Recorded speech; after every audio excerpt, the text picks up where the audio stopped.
কমাৰগাঁও উচ্চতৰ মাধ্যমিক বিদ্যালয়ৰ আমি সপ্তম শ্ৰেণীৰ ছাত্ৰী।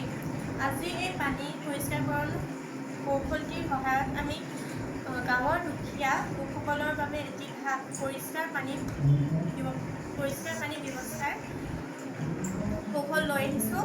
ইয়াৰ ফলত আমাৰ সকলো গাঁৱৰ যি দুখীয়া লোক, সেই লোকসকলে সকলো সময়তে বা এই পৰিষ্কাৰ পানী সেৱন কৰিবৰ বাবে ফিল্টাৰ বা পানী পৰিষ্কাৰকৰণ ব্যৱস্থা গ্ৰহণ কৰিব নোৱাৰিবও পাৰে। সেয়েহে এই সহজ উপায়েৰে আমি গাঁৱৰ সকলো দুখীয়া লোকসকলৰ বাবে পানী পৰিষ্কাৰকৰণ ব্যৱস্থা এটা লৈ আহিছোঁ।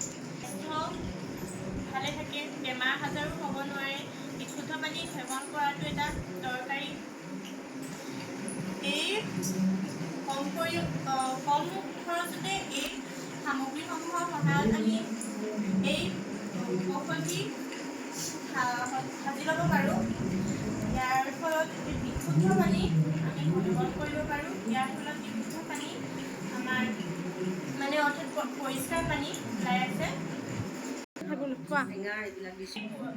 কৌশলটি বনাবৰ বাবে আমি প্লাষ্টিকৰ বটলৰ সহায় লৈছোঁ, লগতে শিল, বালি, কয়লা আদিবোৰ লৈছোঁ। ইয়াত প্লাষ্টিকৰ বটলটি কাটি লোৱা হৈছে, তাৰপিছতে এটা ষ্টেপত কয়লা দিয়া হৈছে, তাৰ ওপৰত বালি, তাৰ ওপৰত শিল দি পিনি আমি এই কৌশলটি তৈয়াৰ কৰি লৈছোঁ। ইয়াৰ ফলত বিশুদ্ধ পানী হৈছে।